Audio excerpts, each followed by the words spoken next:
Sometimes the heart sees what the eyes cannot, and love finds beauty where others see only flaws. In Cedar Ridge, Montana, Thomas Whitmore learned this truth when he married Elena, a woman from the high mountains. The whole town mocked his choice. She was too wild, they said, too rough for a wealthy rancher like him.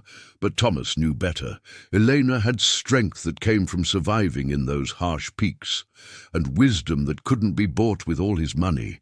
She also carried secrets from her past that would soon save their entire town from danger. The people who laughed at their marriage had no idea what kind of woman Elena really was.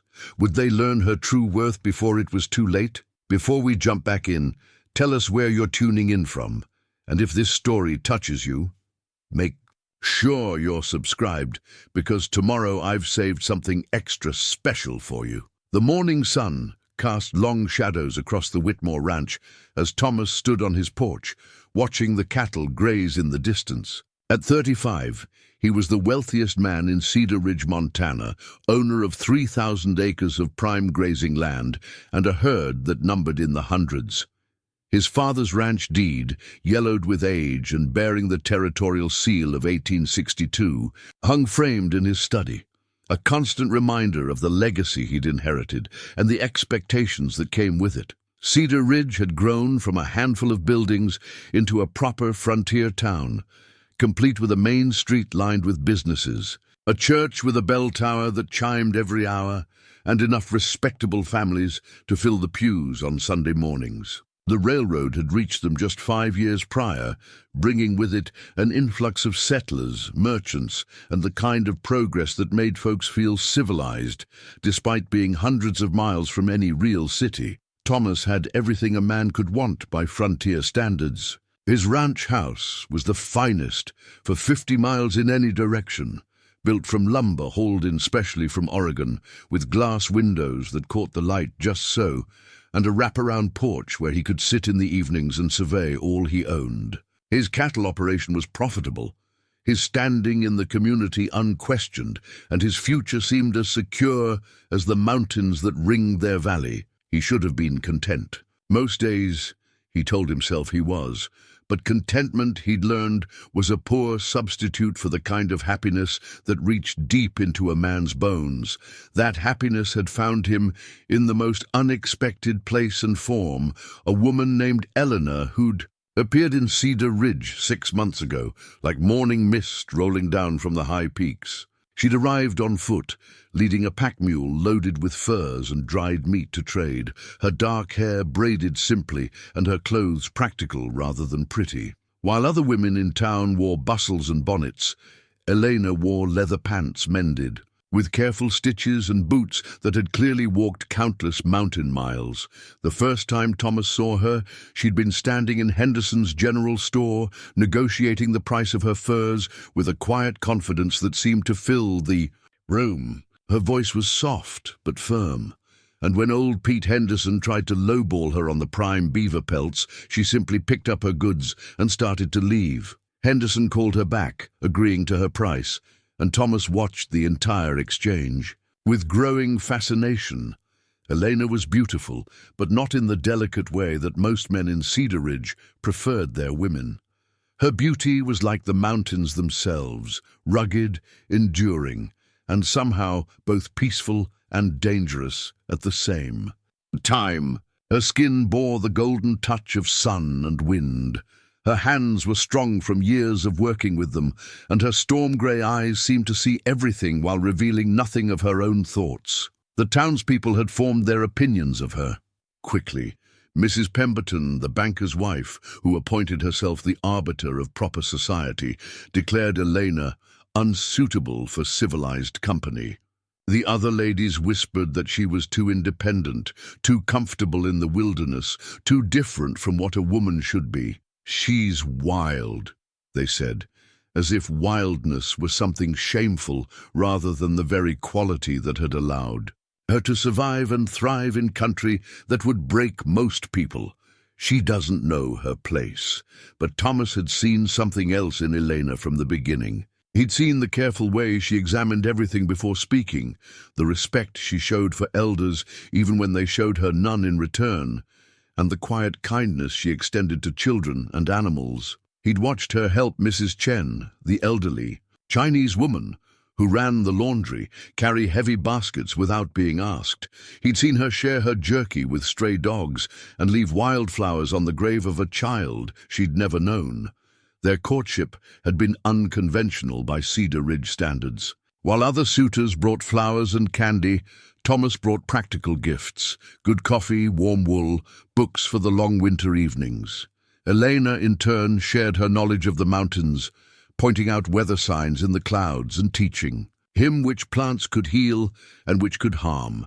They would ride together in the foothills, Elena on her sturdy mountain pony and Thomas on his thoroughbred mare, and she would show him places he'd never seen despite living in the valley his entire life. Hidden meadows where wildflowers bloomed in impossible profusion, streams so clear you could count the stones on the bottom, and vantage points that offered views of the entire territory spread out below like a patchwork quilt. The mountains teach you patience, Elena had told him one evening as they watched the sunset paint the peaks gold and crimson. They teach you to see what's really there, instead of what you wish was there. They don't lie to make you feel better. It was during those quiet hours together that Thomas came to understand the depth of Elena's character. She had a way of listening that made him feel truly heard for the first time in years. When he spoke of the pressures of running the ranch, the loneliness of carrying his father's legacy alone, or his fears about the changing times, Elena didn't offer empty reassurances or rush to solve his problems. She simply listened, asked thoughtful questions, and occasionally shared insights that helped him see his challenges from new angles. Elena, for her part, spoke little of her past. Thomas learned that she'd been raised by her father in the high country, that she'd lost him some years back, and that she preferred the company of mountains to most people. She knew every trail, every pass, and every hidden valley for 100 miles in any direction. She could track animals by signs so faint that Thomas couldn't even see them, predict weather changes by the behavior of birds, and find food and shelter in places that looked utterly barren to his untrained eyes. But there were gaps in her story, moments when her eyes would grow distant and her voice would carry a weight that spoke of experiences she wasn't ready to share. Thomas didn't press. He'd learned that some stories emerged only when the teller was ready, and rushing them was like trying to hurry the seasons. The proposal had happened naturally, without grand gestures or elaborate planning. They'd been sitting by a creek in early spring, watching the water run high with snowmelt, when Elena had remarked that the sound reminded her of home. "This could be your home," Thomas had said quietly, "if you wanted it to be." Elena had studied his face for a long moment, and in her eyes he'd seen something he recognized as hope, mixed with wariness, like a wild creature deciding whether to trust. "The people in town," she'd begun, "will learn to see what I see," Thomas had finished, "and if they don't, that's their loss, not ours." Elena's simple silver ring, crafted by the town's blacksmith from metal she'd brought down from the mountains, had caused quite a stir when she'd first worn it into town. The ladies clucked their tongues over its lack of ornamentation. But Thomas found its clean lines and honest craftsmanship perfect for Elena's character. Their wedding had been a small affair, held in the church, despite Pastor Morrison's initial reluctance to perform the ceremony. Elena had worn a simple dress of deep blue wool that brought out her eyes, and Thomas had never seen anyone more beautiful. The reception afterward had been tense, with most of the town's prominent families attending out of obligation rather than joy. Mrs. Pemberton had made her disapproval clear by seating Elena at the furthest possible point from the head table and spending the evening making pointed comments about proper breeding and the importance of suitable matches. Other ladies had followed her lead, treating Elena with the kind of polite coldness that was somehow worse than outright hostility. The men had been little better. While they didn't snub Elena outright, they made it clear they considered Thomas's choice puzzling at best and foolish at worst. "She's pretty enough," he'd overheard Jake Morrison saying to his brother, "but what's a man of Thomas's standing doing with a mountain woman? Could have had his pick of proper ladies." Only a few people had shown genuine warmth toward the new Mrs. Whitmore. Doc Peterson, who delivered half the babies in Cedar Ridge and buried many of their grandparents, had danced with Elena and proclaimed her a woman of substance. Maria Santos, whose husband ran the livery stable, had embraced Elena and whispered something in Spanish that made Elena smile. The first genuine smile Thomas had seen from her all evening, but the majority of Cedar Ridge remained skeptical of their union. Thomas knew they expected the marriage to fail, expected Elena to prove too wild for domesticated life or too rough for refined society. They waited for signs of trouble, for evidence that Thomas had made the mistake they all believed he'd made. Now, 3 months after the wedding, those expectations hadn't changed much. Elena had settled into ranch life with an ease that surprised even Thomas. She'd taken over the kitchen garden with impressive results, coaxing vegetables from the soil that put Mrs. Henderson's prized produce to shame. She'd mended fences, helped with the cattle, and proven herself capable of any task the ranch required.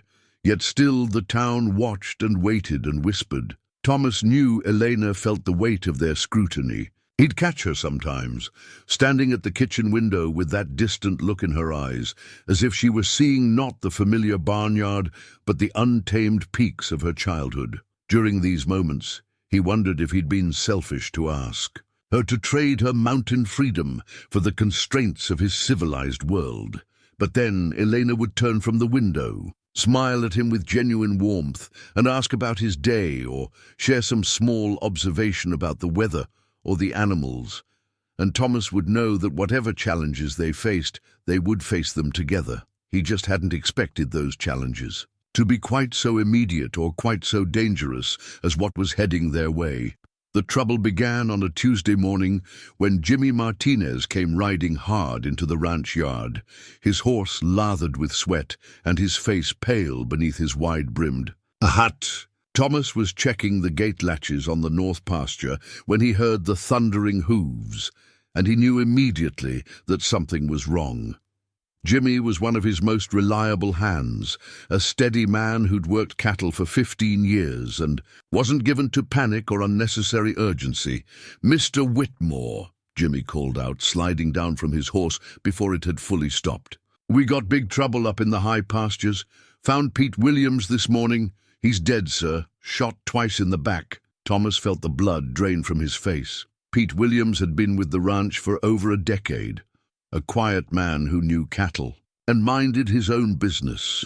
"Where?" "Up by Willow Creek, near the summer grazing grounds. His horse came back to camp without him yesterday evening, but we figured maybe he'd been thrown and was walking back. Found him at first light." Jimmy's voice cracked slightly.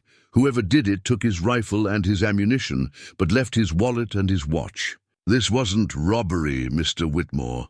Elena appeared on the porch, drawn by the commotion. She took one look at Jimmy's expression and came down the steps, her movements quick and sure. "What's happened?" Thomas filled her in quickly, watching as Elena's face grew increasingly grave. When he mentioned the location, he saw something flicker in her eyes. Recognition, perhaps, or concern deeper than the situation alone warranted. "Did you see tracks?" Elena asked Jimmy directly. "Yes, ma'am. At least 6 horses, maybe more. Shod horses, not Indian ponies. They came from the north and headed west into the rocks where the tracking gets impossible." Jimmy paused, then added, "Ma'am, there's something else. Found this caught on a bush near where they left the main trail." He pulled a piece of paper from his shirt pocket, or rather, what remained of a piece of paper. It was partially burned, the edges charred and crumbling, but enough remained to see that it had been a letter. The writing was mostly illegible, but Thomas could make out a few words: "Take the cattle," and "No witnesses," and most chilling of all, "Burn them out if..." Elena took the fragment with careful fingers, studying it closely.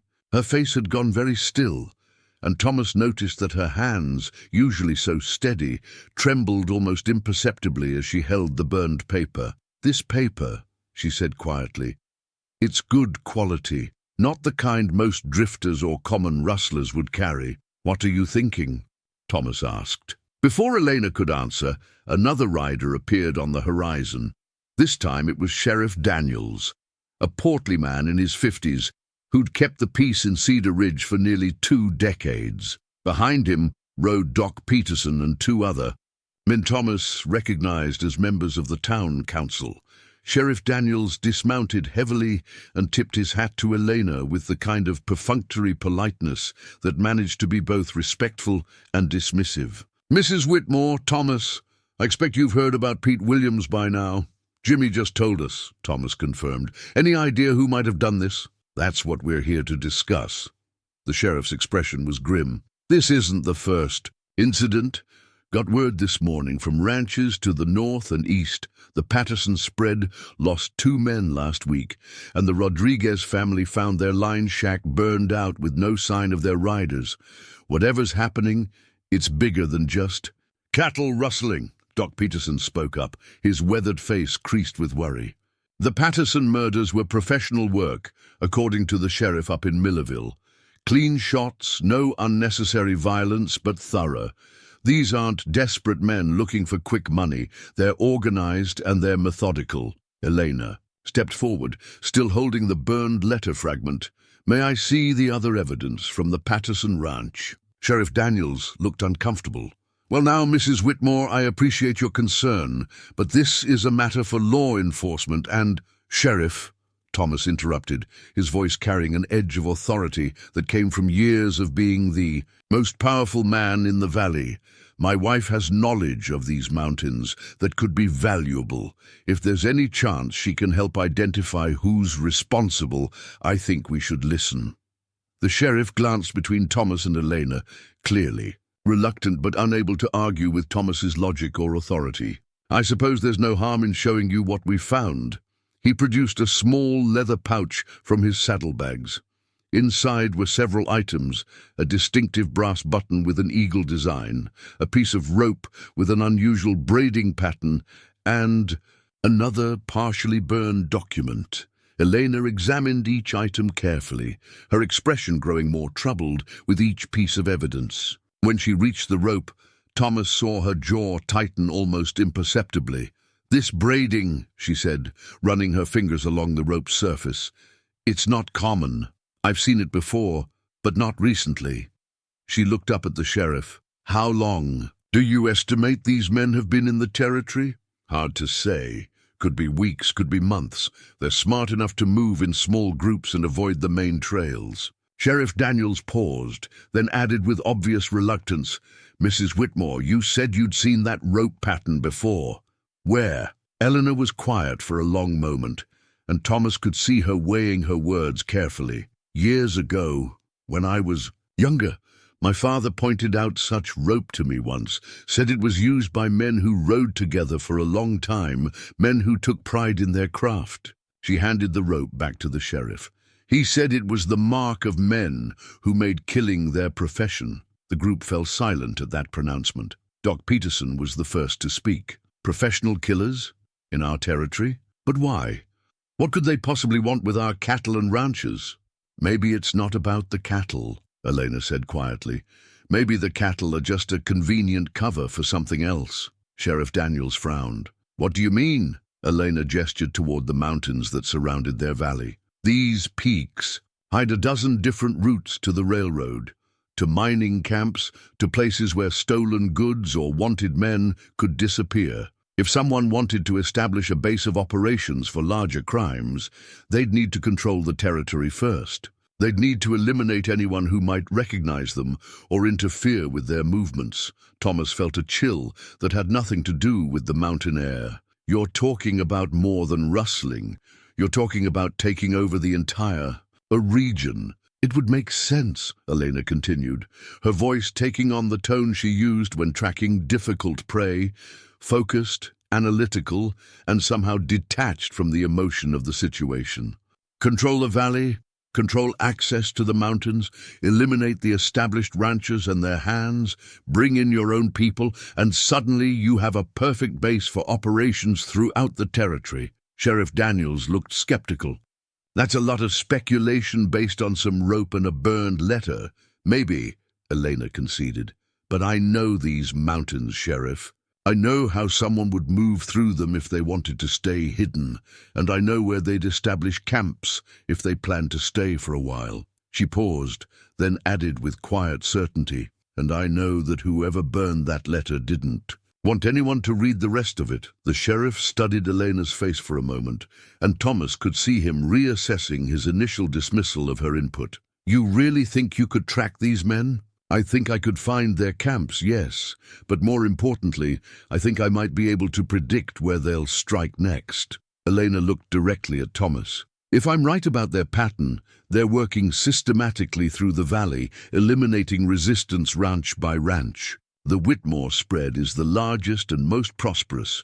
We'd be a logical target.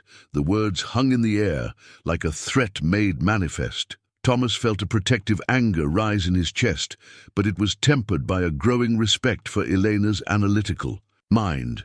While the other men had been focusing on the immediate tragedy of Pete Williams's death, Elena had been seeing the larger pattern, the strategic implications that none of them had considered. Well, Sheriff Daniels said after a moment, I suppose we'd better start planning our defense. Thomas, I'll need to coordinate with you about protecting your ranch and your people.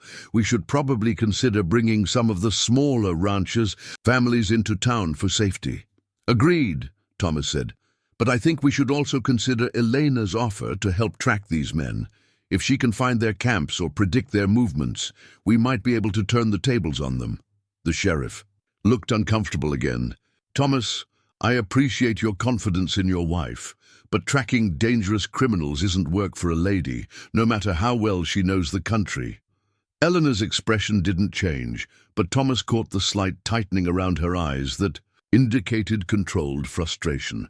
Sheriff Daniels, she said with quiet politeness, I understand your concerns. But if these men are as dangerous as we believe, and if they're planning to target this ranch, then my knowledge of the mountains might be the difference between survival and disaster. Before the sheriff could respond, another horse appeared on the horizon, this one moving at a dead run. As it drew closer, Thomas recognized Miguel Santos, who worked for the Peterson Ranch 10 miles south. Miguel reined in his horse hard, the animal sliding to a stop in a shower of dust and gravel. Sheriff, Mr. Whitmore, they hit the Peterson place last night, burned the main house and the bunkhouse. Old man Peterson and his son are dead, and Mrs. Peterson and the girl are missing. The news hit the group like a physical blow. Thomas felt Elena move closer to his side, her presence both comforting and strengthening. That settles it, Thomas said grimly. Elena, I want you to start checking our defensive positions and escape routes. Sheriff, we need to send word to every ranch in the valley, and we need to do it today. As the men began discussing immediate security measures, Thomas noticed Elena studying the burned letter fragment again. Her brow furrowed in concentration. Something about that piece of paper bothered her more than she was letting on, and Thomas made a mental note to ask her about it when they were alone. What he didn't know was that Elena had recognized more than just the rope braiding. She'd recognized the handwriting on that letter, even in its burned and fragmented state. It was handwriting she'd seen before, in wanted posters her father had shown her years ago. Handwriting that belonged to a man she'd hoped never to encounter again. But now it seemed that her past had found her, and it was coming for everything she'd grown to love. That evening, after the sheriff and his men had departed to spread warnings, throughout the valley, Elena sat on the porch steps sharpening her hunting knife. The blade was a thing of beauty, 10 inches of perfectly balanced steel with a handle of carved mountain oak that had been worn smooth by years of use. Her father had given it to her on her 16th birthday, along with the solemn responsibility that came with carrying such a weapon. A knife is only as good as the person holding it, he'd told her. But in the right hands, it can mean the difference between living and dying in country like this. Thomas watched her work the whetstone along the blade's edge with practiced strokes. Each movement was precise, economical, and somehow both meditative and purposeful. He'd seen Elena perform this ritual dozens of times since their marriage, but tonight it felt different. Tonight it felt like preparation for war. "You recognize something today?" he said quietly, settling down beside her on the steps. "When you were looking at that rope and the letter fragment, what aren't you telling me?"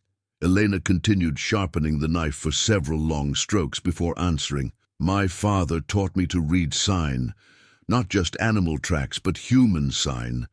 The way people move, the things they leave behind, the patterns they follow." She paused to test the blade's edge against her thumb, drawing a thin line of blood that she wiped away without concern. "Everything we saw today tells a story. And it's not a story I like." "What kind of story?" Elena set down the whetstone and looked out toward the mountains, their peaks barely visible in the gathering dusk. "These aren't ordinary criminals, Thomas. The rope braiding, the quality of that letter paper, the methodical way they're moving. Through the valley, this is the work of men with military experience, men who've planned campaigns before." Thomas felt a chill of understanding. "You think they're former soldiers? I think they're deserters, or men discharged for reasons the army didn't want to make public." Elena's voice carried the weight of old knowledge, as if she were drawing on lessons learned long ago. "My father encountered groups like this before, men who'd learned discipline and tactics in the service, but turned those skills to criminal purposes." She stood and walked to the porch railing, her knife gleaming in the lamplight. The pattern of their attacks, the way they're eliminating witnesses, the fact that they're working systematically through the valley. This isn't random violence. They're clearing territory for something bigger. Thomas joined her at the railing. "You sound like you know more about this than you're saying." Elena was quiet for a long moment, and in that silence, Thomas heard the weight of memories she hadn't shared. When she finally spoke, her voice was softer, more vulnerable than usual. "When I was 17, a group like this came through the high country. They'd been raiding mining camps and settlements for months, always moving, always staying ahead of the law." She turned the knife in her hands, the blade catching and reflecting the lamplight. "My father was, well, he wasn't just a mountain guide. He had other responsibilities, other skills. We tracked that group for 3 weeks before we finally cornered them." "What happened?" "What had to happen," Elena said simply. "But not before they killed 6 good people and burned out 2 families who'd done nothing but try to build decent lives in difficult country." Thomas studied his wife's profile in the lamplight, seeing new depths in the woman he'd married. "You're a father, these other responsibilities. Elena, what exactly did he do in the mountains?" Before Elena could answer, they heard the sound of approaching horses. 3 riders emerged from the darkness, and Thomas relaxed slightly when he recognized Jake Morrison and 2 of his ranch hands. Jake dismounted and approached the porch, his face grim in the lamplight. "Thomas, Mrs. Whitmore, sorry to bother you so late, but we've got problems." Jake removed his hat and ran a hand through his graying hair. "Lost contact with our line. Riders this afternoon. Sent men to check the North Range and found signs of a struggle at the Crow Creek camp. No bodies, but blood on the ground and clear evidence that several men were taken." Elena stepped forward. "Taken alive. Looks that way. Whoever did it was careful not to kill them on the spot." Jake's expression was troubled. "Question is, why take prisoners? Dead men can't talk, but live ones can. They want information," Elena said immediately, "about ranchers' defenses, about how many men each operation employs, about the best routes through the valley." She looked at Thomas. "They're gathering intelligence for a larger operation." Jake nodded grimly. "That's what we figured too. Which is why I came to warn you. Your ranch is the biggest prize in the valley.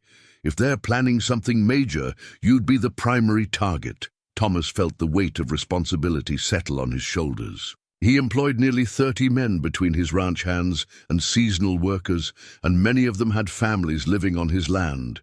The thought of them in danger because of his wealth and prominence made his stomach tighten. "What do you think we should do?" he asked Elena. Elena was already moving, heading into the house with purposeful strides. She returned a moment later with a hand-drawn map that Thomas had never seen before. Spreading it on the porch table, she lit an additional lamp to illuminate. The detailed sketch, the map, showed the entire valley and the surrounding mountains, but with a level of detail that far exceeded any official survey. Every trail, every water source, every defensible position was marked with careful precision. Notes in Elena's neat handwriting indicated seasonal conditions, alternative routes, and what appeared to be strategic observations about line of sight and cover. "I've been working on this since we married," Elena explained, tracing routes with her finger. "Partly out of habit, but partly because I wanted to understand how someone might approach this ranch if they meant harm." Jake leaned over the map, his eyebrows rising. "Mrs. Whitmore, this is remarkable. You've got details here that I've never seen on any map, and I've been ranching in this valley for 20 years. Elena pointed to several locations marked with small red X's. "These are the most likely camping spots for a group trying to stay hidden while observing the valley. Good water, defensible positions, multiple escape routes. If I were planning an attack on this ranch, I'd use one of these locations for my base camp." Thomas studied the map with growing amazement. "Elena, when did you have time to scout all of these positions?" "Early mornings, when you thought I was just riding for pleasure." Elena's expression was slightly apologetic. "Old habits from my father's teaching. He always said that a person should know the country around their home better than anyone else, because someday their life might depend on that knowledge." Jake straightened up, his expression showing new respect for Elena's capabilities. "Mrs. Whitmore, if you're right about these camping spots, we might be able to turn the tables on these raiders. Instead of waiting for them to attack, we could find their base and—" "And what?" Elena interrupted. "Attack a fortified position with ranch hands who've never been in a real fight. These men are professionals, Jake. They've chosen their ground carefully, and they'll be expecting pursuit." "Then what do you suggest?" Thomas asked. Elena studied the map for a moment, then pointed to a series of trails that wound through the mountains east of the valley. "We evacuate the non-essential personnel, families, older workers, anyone who can't fight. Get them to safety in town or beyond. Then we use our knowledge of the country to our advantage." "How?" "We make them come to us, but on ground of our choosing." Elena's finger traced a route from the suspected camping areas to the ranch. "There are 3 main approaches to this ranch that would allow a large group to move undetected. We can't defend all 3 effectively, but we can funnel them toward the approach we prefer by blocking the others." Jake looked skeptical. "Block mountain passes?" "Mrs. Whitmore, we're talking about moving tons of rock or cutting down acres of trees." Elena smiled for the first time that evening, and there was something in that smile that reminded Thomas of a predator contemplating its next move. "Not block, Jake. Just make more difficult and time-consuming. A few trees across a trail, some loose rocks in the right places, maybe a washed-out bridge or 2. Nothing that would stop determined men, but enough to encourage them to take the path of least resistance." Thomas felt a surge of admiration for his wife's tactical thinking. "And the path of least resistance leads where?" Elena pointed to a narrow canyon that approached the ranch from the north. "Here, Willow Canyon. It's the most direct route, offers good cover for an approaching force, and has several defensive advantages for anyone holding the high ground." "You want to fight them in the canyon?" Jake asked. "I want to choose the battlefield," Elena corrected. "If we're going to face these men, let's face them on ground that favors defenders over attackers." Thomas looked at the map, then at his wife, seeing her with new eyes. The woman he'd married for her beauty and gentle strength was revealing herself to be a natural strategist with an understanding of warfare that exceeded anything he'd expected. "Elena," he said quietly, "your father What exactly did he teach you in those mountains? Elena folded the map carefully, her movements precise and deliberate. Everything he thought I'd need to survive, Thomas. Everything he hoped I'd never have to use. She looked up at him, and in her eyes he saw depths of experience and knowledge that she'd kept hidden throughout their courtship and marriage. I think, she said softly, it's time you learned the rest of my story. After Jake Morrison and his men departed with promises to spread word of Elena's defensive strategy, Thomas found himself alone with his wife in their kitchen. Elena had spread her hand-drawn map on the large wooden table, and by the light of 2 oil lamps, she began pointing out details that even Thomas, who'd lived in the valley his entire life, had never noticed. This trail here, she said, tracing a thin line that wound through what appeared to be impassable terrain, connects to the old mining road about 5 miles north. Most people think it's been washed out for years, but it's still passable if you know where to cross the creek. Thomas leaned closer, studying the intricate details of Elena's cartography. How do you know all this? Some of these trails aren't on any official map. Elena's finger paused on a section marked with several small symbols that looked like crosses. My father and I used these routes regularly. We knew every game trail, every water source, every place where a person could hide or take shelter.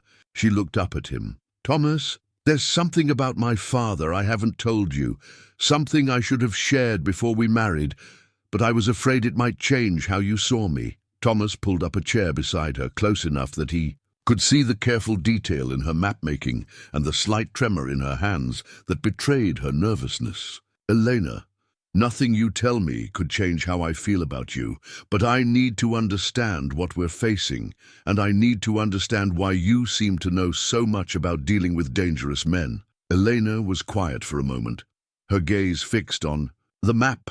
When she spoke, her voice carried the weight of long-held secrets. My father's name was James Crawford. In the mountains, people called him a guide, and that was true as far as it went. But his real work was as a federal marshal. Thomas felt the pieces of a puzzle suddenly clicking into place. A marshal. It explains why we moved through the mountains the way we did. Why he taught me to track and shoot and read sign like a professional. Elena's voice grew softer. It explains why he knew so much about the kind of men who prey on isolated communities, and why he felt responsible for stopping them. She stood and walked to a trunk in the corner of the kitchen, returning with a leather portfolio that Thomas had seen before, but never examined closely. Elena opened it carefully, revealing documents, photographs, and what appeared to be official correspondence. Marshal James Crawford, appointed by the territorial government in 1867, she said, showing Thomas a commission document. For 15 years, he worked to keep the peace in country where regular law enforcement couldn't reach. Thomas studied the documents, seeing his wife's story in a completely new light. Elena, this changes everything. If your father was a federal marshal, then you have legal standing to what? Elena interrupted gently. My father is dead, Thomas. Has been for 3 years now. His authority died with him, and I have no official standing with any law enforcement agency. She paused, then added with quiet emphasis, but I do have his knowledge, his training, and his records. She pulled out a thick folder filled with wanted posters, incident reports, and detailed descriptions of various criminal groups that had operated in the territory over the years. These men who are attacking the valley, they're not strangers. To me, Thomas, at least their methods aren't. I've seen their work before. Thomas felt a chill of understanding. The group that came through the high country when you were 17 was part of a larger organization that my father had been tracking for 2 years. Elena's expression grew grim. We broke up that particular group, but the leaders escaped. My father always believed they'd regroup and try again, somewhere else, with new recruits and better planning. She pulled out a specific wanted poster, yellowed with age, but still legible. The drawing showed a hard-faced man with distinctive scars along his jawline. Benjamin Kfield, former army captain, dishonorably discharged for stealing military supplies and selling them to civilian contractors. My father suspected he was the one organizing these raids, but we could never prove it. Thomas studied the drawing. You think this Kfield is leading the group that's attacking our valley? I think it's possible.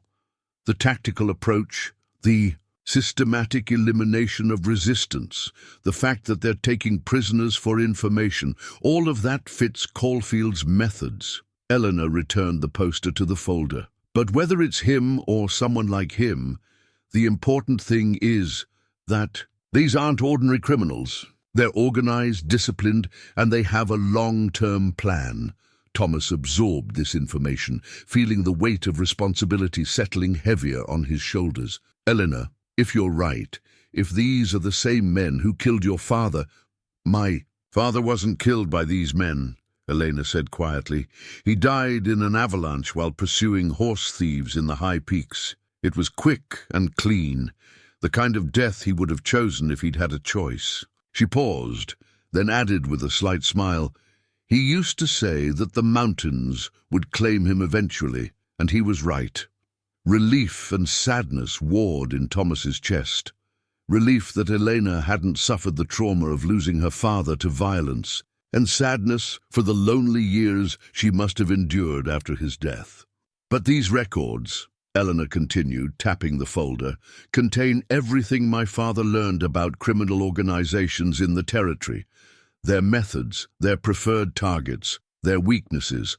If we're going to defend this valley effectively, this information could be invaluable. Thomas reached across the table and took Elena's hand. Why didn't you tell me this before? About your father, about your knowledge of law enforcement. Elena's fingers intertwined with his.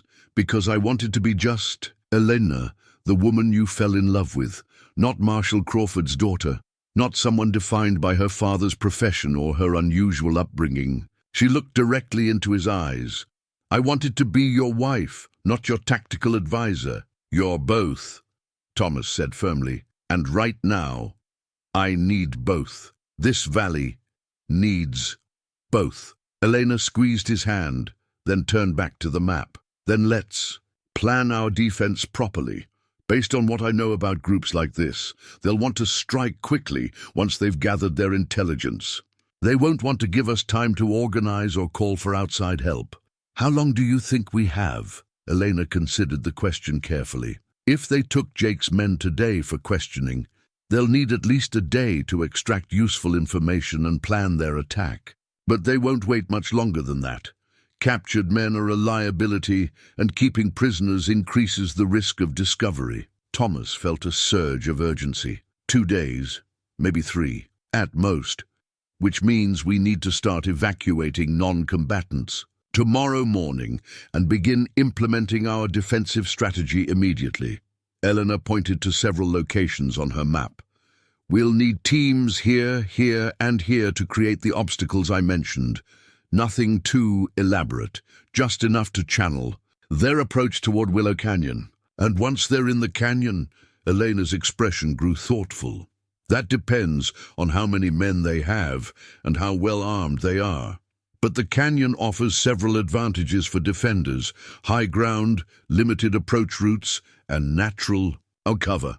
If we position our people correctly, we should be able to hold off a much larger force. Thomas studied his wife's face in the lamplight, seeing the confidence of someone who'd been trained by a professional and tested by real experience. Elena, I have to ask, have you ever actually been in a gunfight? Elena was quiet for a moment, then nodded slowly. Twice. Once when I was 19 and helped my father apprehend a group of claim jumpers, and once about a year before he died, when we encountered desperados who'd killed a family of settlers. She met his eyes. I'm not a killer by nature, Thomas, but I can do what needs to be done to protect innocent people.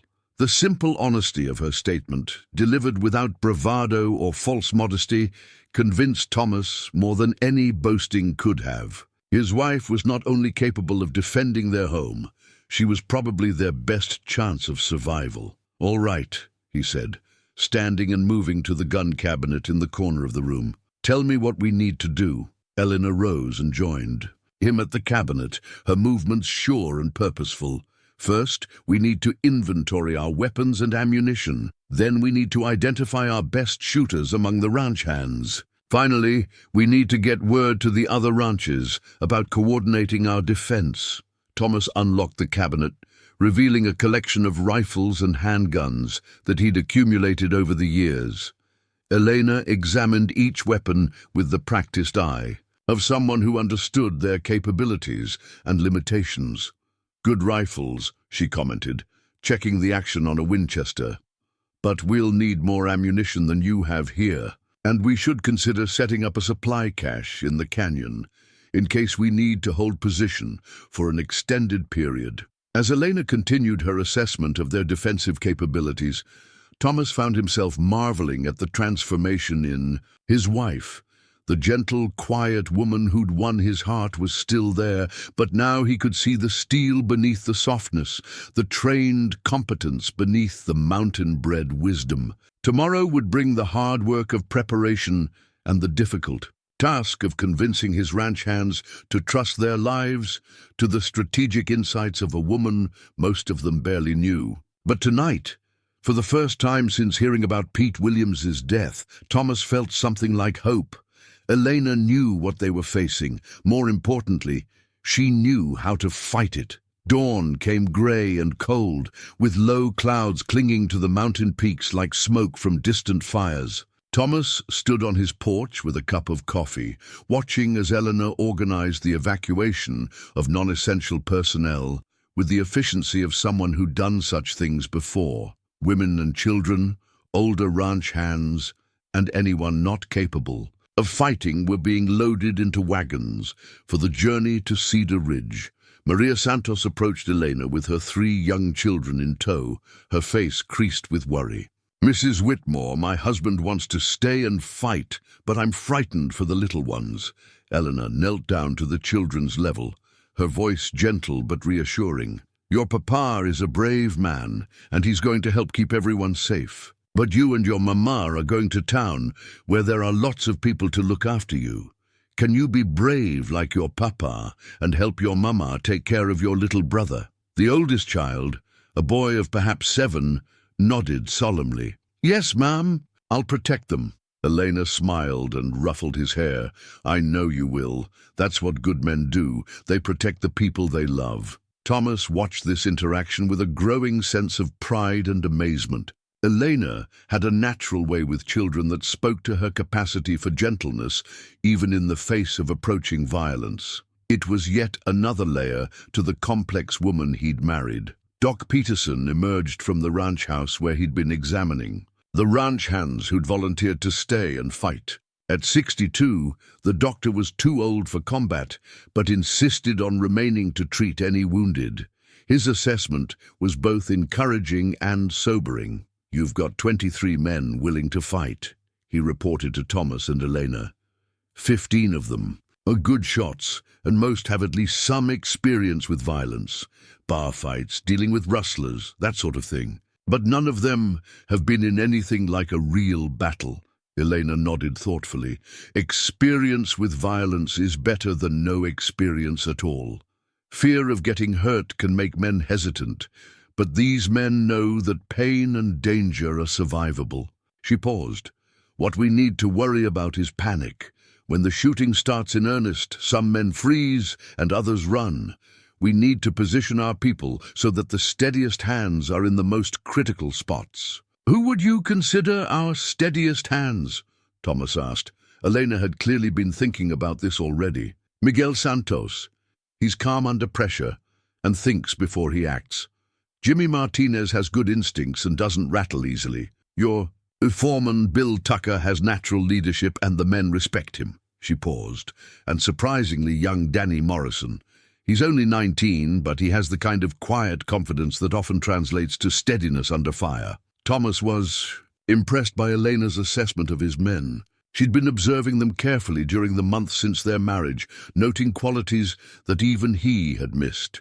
"Where do you want to position them?" Elena walked to the porch railing and pointed toward the mouth of Willow Canyon, barely visible in the distance. Bill Tucker and half the men will be on the north rim of the canyon, where they can fire down on anyone entering from that approach. Miguel and Jimmy will anchor the south rim with another group. Danny and the remaining men will be held in reserve, positioned where they can reinforce either side if needed. And us? Thomas asked. Elena's expression grew serious. You'll be with the reserve group, where you can coordinate the overall defense and make tactical decisions as the situation develops. She paused. I'll be forward, scouting their approach and providing early warning. Thomas felt his stomach tighten. Elena, absolutely not. I won't have you out there alone, exposed to... Thomas. Elena's voice was firm, but not unkind. This is what I'm trained for. My father spent years teaching me to move through these mountains without being seen, to observe without being observed. I can get close enough to count their numbers and assess their weapons without putting myself in unnecessary danger. But if something goes wrong... Elena reached into her shirt and pulled out a small leather pouch that Thomas recognized, but had never examined closely. She opened it carefully, revealing an assortment of dried plants, roots, and what appeared to be small glass vials. This is my father's medicine kit, she explained, but it's more than that. These aren't just healing herbs.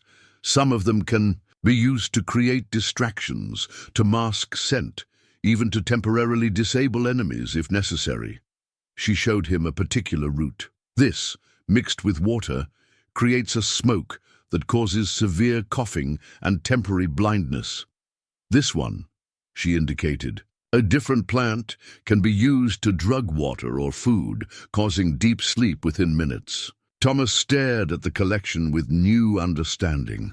Your father taught you more than tracking and shooting. He taught me everything a law enforcement officer needs to know to survive in hostile territory. Elena returned the pouch to its place beneath her shirt, including how to gather intelligence without engaging in direct confrontation. Doc Peterson, who had been listening to this exchange, spoke up with obvious admiration.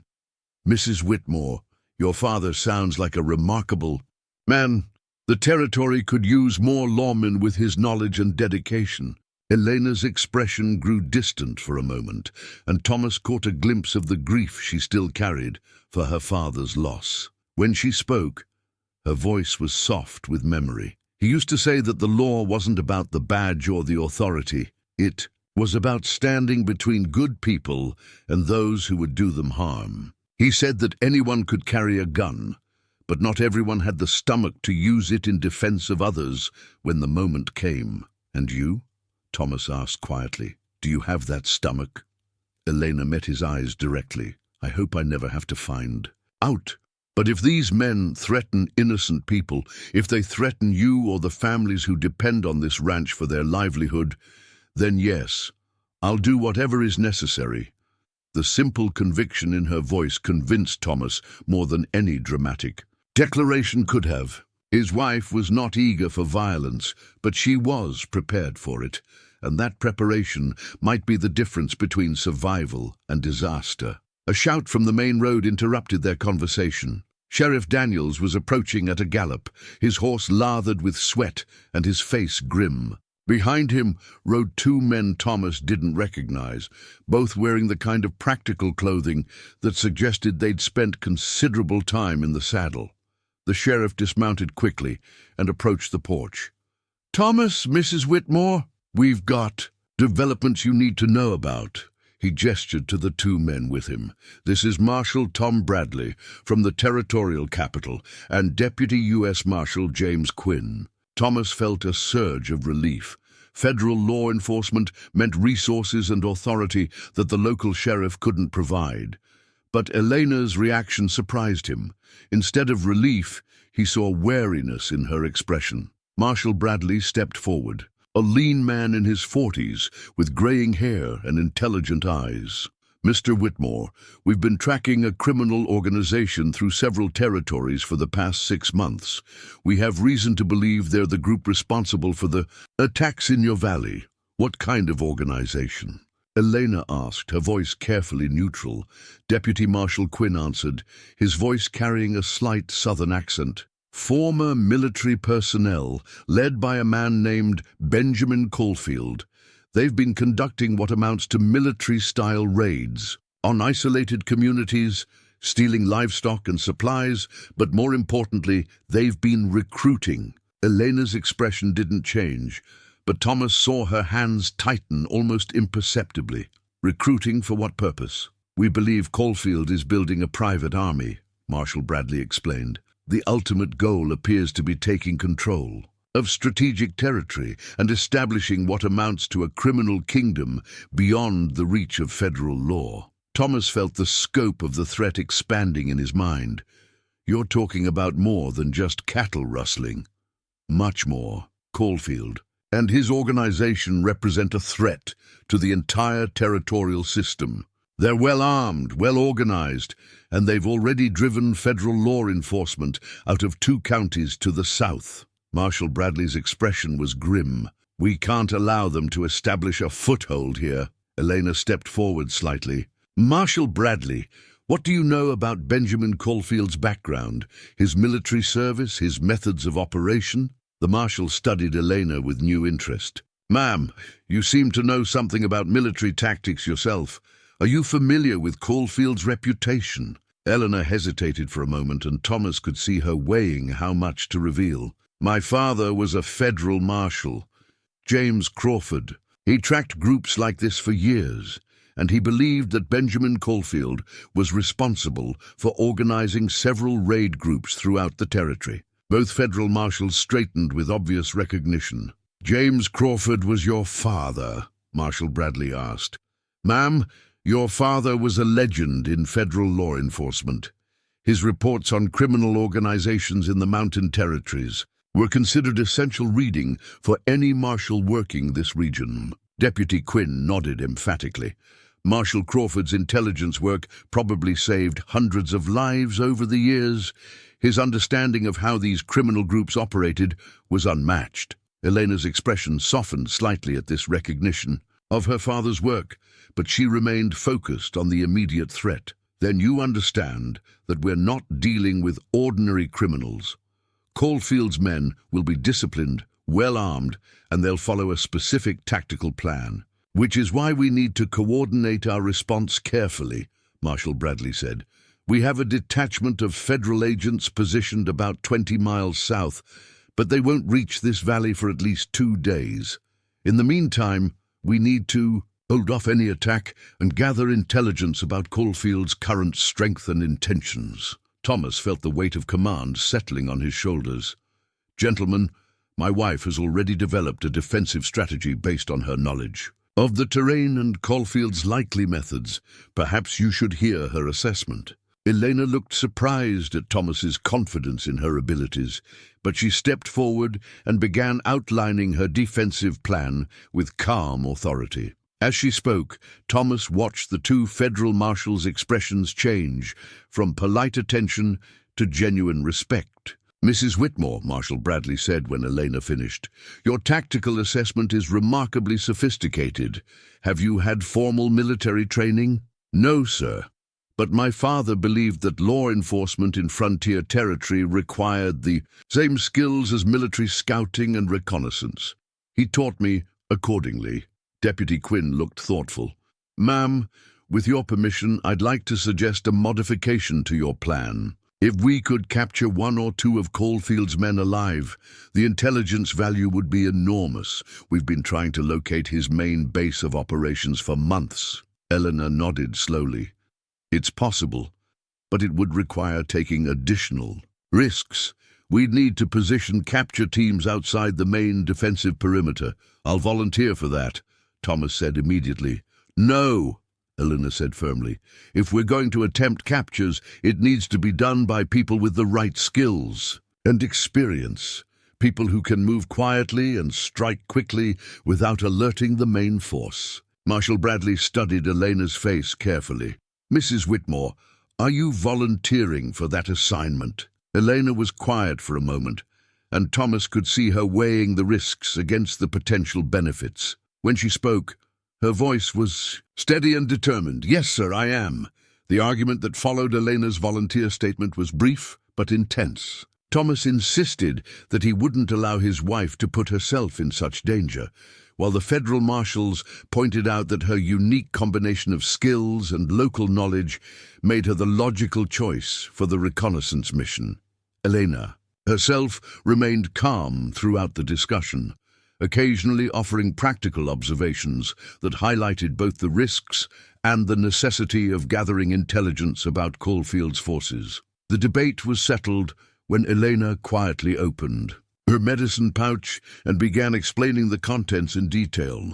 As she described each herb's properties, which could induce sleep, which could create temporary blindness, which could mask human scent from tracking dogs, both marshals realized that she possessed knowledge and tools that no one else in their group could match. "Very well," Marshal Bradley finally conceded, "but you won't go alone. Deputy Quinn has experience in reconnaissance, and he'll accompany you." Elena nodded her acceptance, then turned to Thomas. "We need to discuss the timing. If Kfield's men took prisoners yesterday for questioning, they'll want to move quickly. My guess is they'll attack either tonight or early tomorrow morning." Thomas felt his chest tighten at the thought of Elena venturing into hostile territory. But he could see the logic of her plan. "What do you need from me?" "Complete the defensive preparations we discussed. Position the men as we planned, but keep them hidden until the attack begins. And Thomas," Elena's voice softened, "trust the plan. Even if things seem to be going badly at first, trust that everything we've set up is designed to funnel them into our strongest defensive position." Doc Peterson, who had been quietly listening to the tactical discussion, stepped forward with a leather satchel. "Mrs. Whitmore, I've prepared medical supplies for treating gunshot wounds and other injuries, but I want you to take this as well." He handed Elena a small glass vial filled with clear liquid. Laudanum, highly concentrated. A few drops will cause unconsciousness within minutes, and it's nearly tasteless when mixed with water or whiskey. Elena accepted the vial with a nod of thanks. For prisoners, or for yourself if you're captured and need to escape." Doc Peterson's expression was grave. "I've heard enough stories about Benjamin Kfield to know that being taken alive by his men would not be pleasant, especially for a woman." The sobering reality of Elena's mission settled over the group like a cold wind. Thomas reached for his wife's hand, squeezing it gently. "Elena, promise me you'll be careful. Promise me you'll come back." Elena's fingers intertwined with his, and for a moment her composed mask slipped, revealing the woman beneath the tactical expert. "I promise I'll do everything I can to come back to you, Thomas, but more than that, I promise I'll do everything necessary to protect this valley and the people in it." Deputy Quinn stepped forward, checking his weapons and equipment. "Mrs. Whitmore, when do you want to leave?" Elena looked at the sky, assessing the light and weather conditions. 1 hour before sunset, that will give us time to reach the observation positions while there's still enough light to see, but we'll have darkness for concealment during the actual reconnaissance. The next few hours passed in a blur of final preparations. Elena changed into dark clothing suitable for moving through brush and rocks without making noise. She secured her father's hunting knife at her belt, along with the medicine pouch and the vial Doc Peterson had provided. Her movements were economical and purposeful, like someone preparing for a job she'd done before. Thomas found himself watching Elena's preparations with a mixture of pride and terror. The woman he'd married for her gentle beauty was transforming before his eyes into something he'd never expected, a warrior preparing for battle.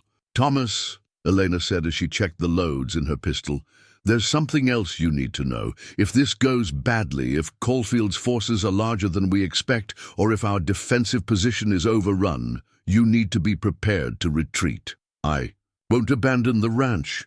You won't be abandoning it. You'll be preserving the lives of good men so they can fight another day." Elena's voice was firm, but not unkind.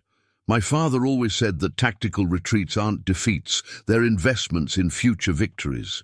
She pulled out her hand-drawn map one more time, pointing to a series of routes that led away from the ranch toward the deeper mountains. These trails will take you and the men to defensible positions where you can hold out until federal reinforcements arrive. The routes are marked clearly enough that anyone can follow them, even in darkness. Thomas studied the escape routes, impressed once again by Elena's thorough preparation.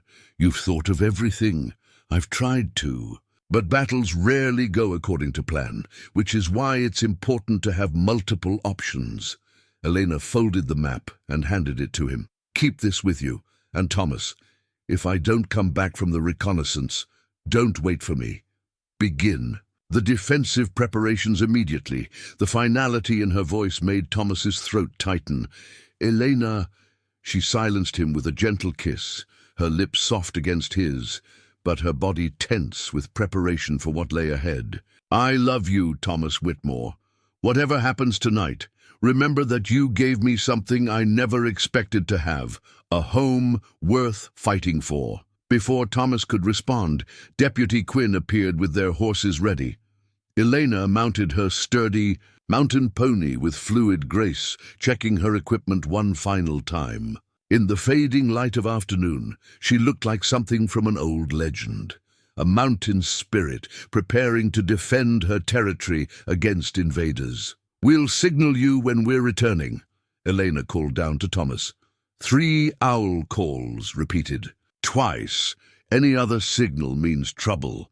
Thomas watched his wife and the deputy marshal ride toward the mountains, their figures growing smaller until they disappeared among the rocks and shadows. Then he turned to the grim business of preparing for battle, knowing that the next few hours would determine not just the fate of his ranch, but the future of everyone he cared about. As darkness settled over the valley, Thomas positioned his men according to Elena's tactical plan.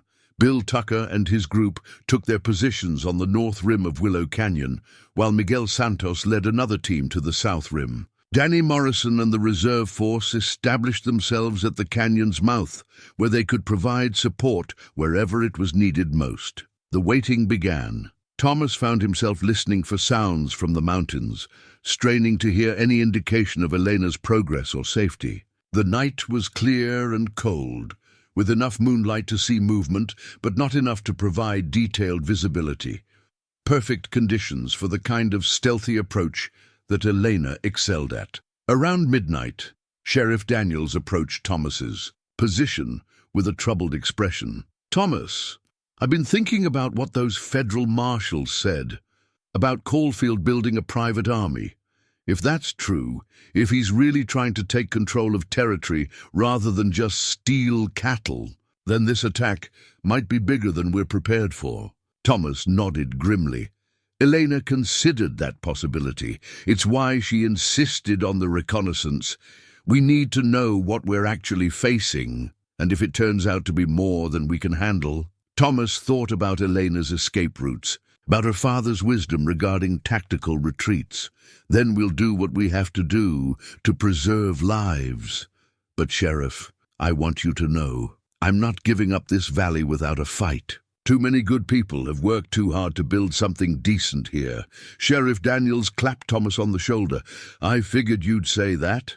For what it's worth, I think your wife's plan gives us our best chance. She's got a mind for this kind of thing that I've never seen in a woman before. She's remarkable, Thomas agreed. I just hope I get the chance to tell her that again. In the distance, an owl called 3 times, paused, then called 3 times again. Elena's signal. Thomas felt his heart rate increase as he prepared to learn what his wife had discovered in the darkness beyond the valley. Elena and Deputy Quinn returned just after midnight, their faces grim in the lamplight of the ranch house. Elena carried something wrapped in cloth, which she set carefully on the kitchen table before speaking. We found their main camp, she reported to the assembled group of Thomas, Marshal Bradley, Sheriff Daniels, and the senior ranch hands. 43 men, well-armed and organized into military-style units. They have sentries posted, regular patrol schedules, and enough supplies for an extended campaign. Marshal Bradley leaned forward. 43, that's nearly twice what we estimated. It gets worse, Deputy Quinn added. These aren't desperate men or casual criminals. They're disciplined, experienced fighters. Most of them appear to be former military, and they're following proper field protocols. Elena unwrapped the cloth bundle, revealing several items they'd managed to acquire during their reconnaissance. A cavalry sword with distinctive markings, military-issue ammunition, and most importantly, a leather portfolio filled with documents. We were able to get close enough to their command tent to overhear planning discussions. Elena continued. The attack is scheduled for dawn, coming from 3 directions simultaneously. But that's not the most important thing we learned. She opened the portfolio, spreading out several documents that made Marshal Bradley's eyes widen. Official military correspondence, supply requisitions, and what appeared to be territorial maps marked with strategic positions. These documents, Elena said quietly, show that Benjamin Kfield isn't just building a criminal organization. He's planning to establish what amounts to an independent territory with himself as the military governor. Thomas felt the scope of the threat expanding in his mind. You're talking about secession. Not exactly secession, but something almost as dangerous. Elena pointed to one of the maps, which showed the entire mountain region with various locations marked in red. Kfield's plan is to control all the mountain passes, all the mining operations, and all the major ranches in this part of the territory. Once he has that control, he can tax commerce, control trade routes, and essentially operate outside federal authority. Marshal Bradley studied the documents with growing alarm. This is treason.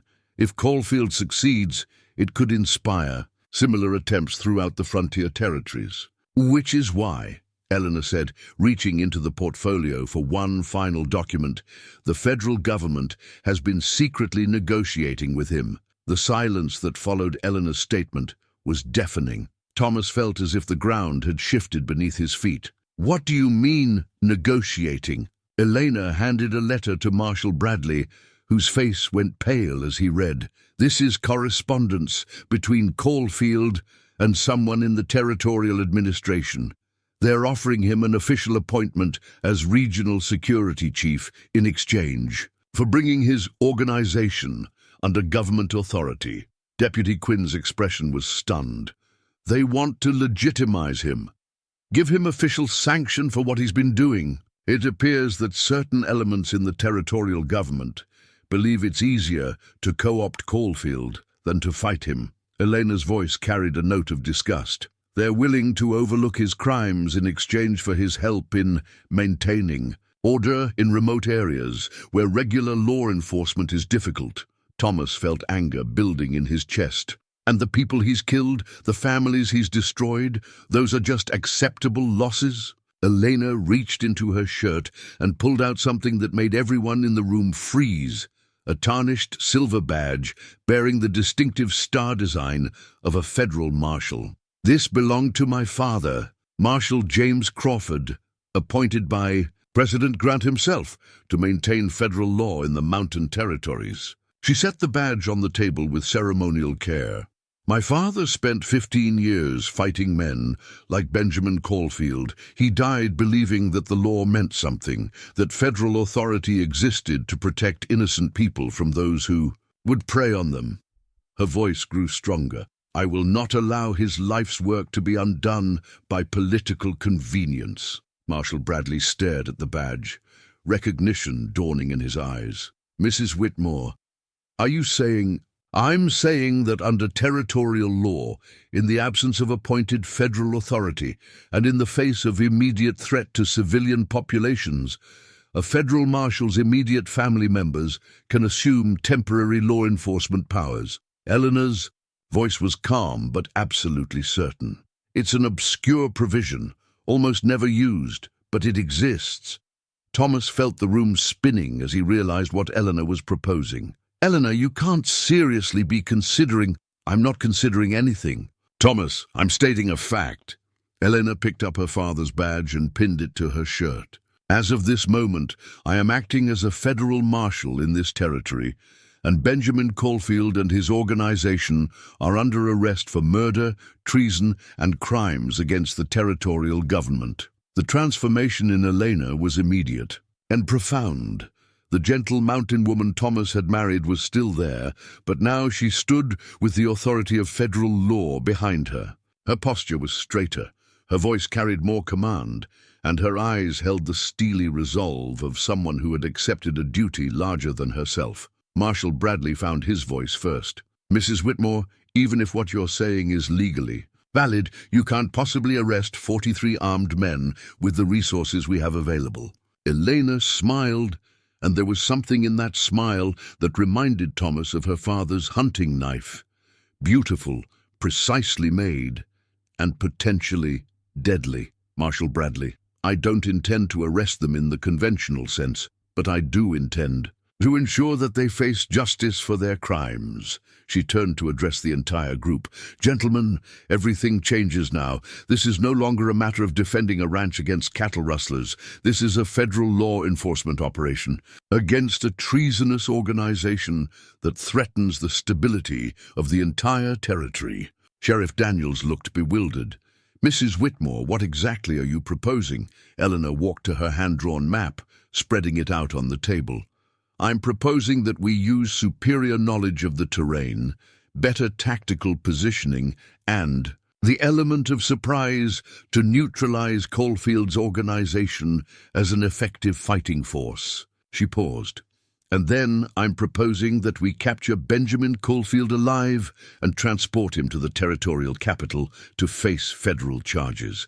The audacity of Elena's plan left the room in stunned silence. Thomas looked at his wife, now acting federal marshal, and felt a mixture of pride, terror, and awe that such strength and determination could exist in one person. "Elena," he said quietly, "are you absolutely certain about this legal authority you're claiming?"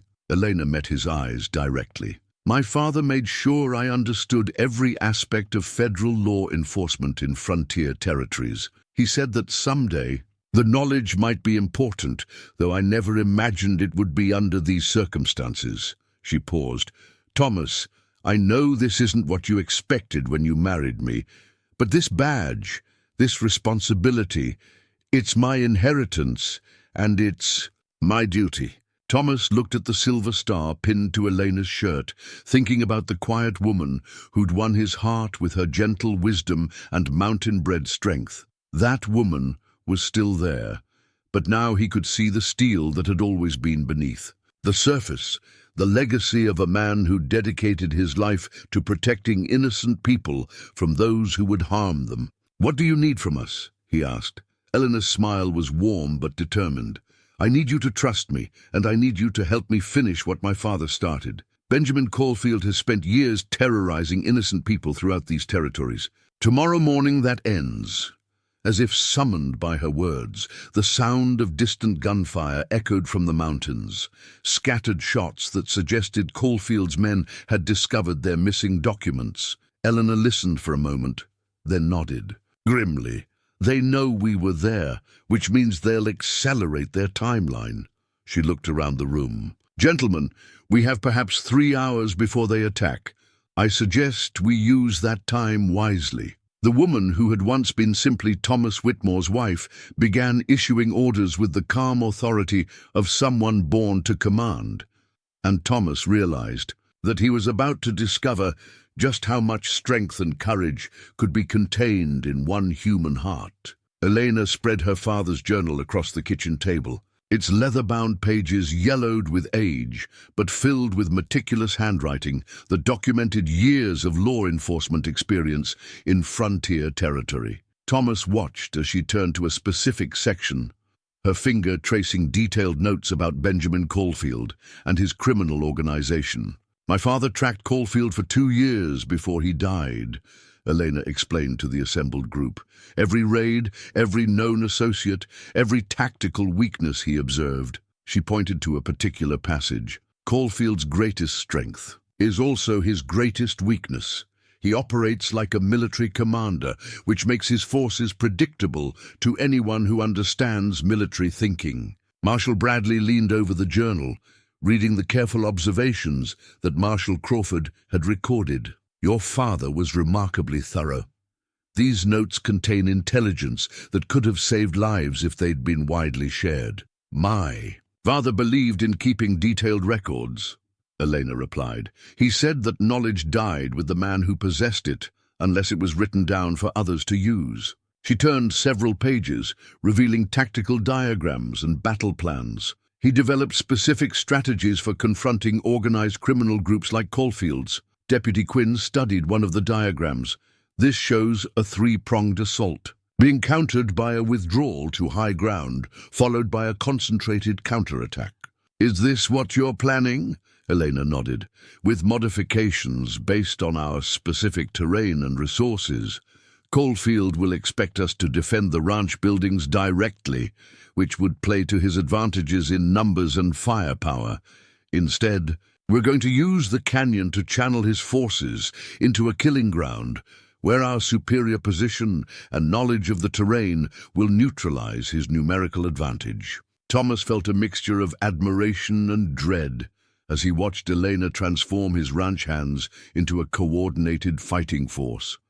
She moved among the men with quiet authority, checking weapons, assigning positions, and explaining each person's role. In the overall plan, the men, many of whom had been skeptical of taking orders from a woman, found themselves responding to her competence and clear thinking. "Miguel," Elena said to the ranch foreman, "your group will be positioned here, on the south rim of the canyon. You'll have the longest range of fire, but also the most complex field of observation. I need you to track multiple targets and coordinate with Bill's group on the north rim." Miguel Santos nodded seriously. "Si, senora, we understand. But what if they try to climb the canyon walls to get at us?" Elena showed him a section of her father's journal that detailed similar tactical situations. "They won't. Caulfield's men are disciplined, but they're not desperate. They'll probe for weaknesses, but they won't attempt costly frontal assaults on prepared positions unless they have no other choice." She paused. "Our job is to make sure they always have another choice, one that leads them deeper into our trap." Bill. Tucker approached with a question about ammunition distribution. Elena had anticipated this concern, producing cases of cartridges that Thomas hadn't known she possessed. "Where did all this come from?" Thomas asked. "My father's emergency supplies, stored in caves throughout these mountains." Elena's expression was matter of fact. He believed in being prepared for situations exactly like this one. There are weapons caches, ammunition stores, and medical supplies hidden in a dozen different locations. Thomas stared at his wife, realizing that her knowledge of the mountains extended far beyond what he'd imagined. "Elena, how much did your father prepare for this kind of confrontation?" Elena opened the journal to a page titled "Defense of Central Valley, Contingency Plans," and showed Thomas detailed maps, supply lists, and tactical scenarios that covered dozens of possible situations. He spent 5 years developing these plans.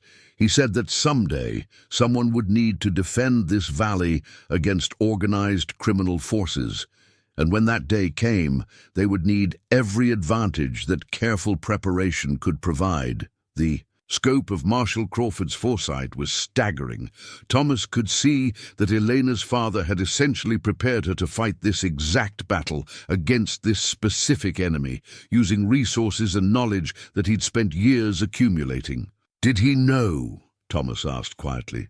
"Did your father somehow know that Kfield would eventually come here?" Elena was quiet for a moment, her gaze distant. "He said that men like Kfield were drawn to places like this valley, prosperous, isolated, and difficult for regular law enforcement to reach. He said it was only a matter of time before someone tried to establish criminal control over the region." She looked directly at Thomas. He was preparing for the inevitable. Doc Peterson approached with his medical supplies organized for battlefield conditions. "Mrs. Whitmore, I've set up a treatment station in the canyon where wounded men can be brought without exposing them to continued fire. But I have to ask, how confident are you that this plan will work?" Elena considered the question carefully. Doc, my father used similar tactics against criminal organizations 3 times during his career. Each time, the superior tactical position and knowledge of terrain allowed a smaller defending force to defeat a larger attacking force. She paused. But battles are unpredictable things. Good planning improves your chances, but it doesn't guarantee outcomes.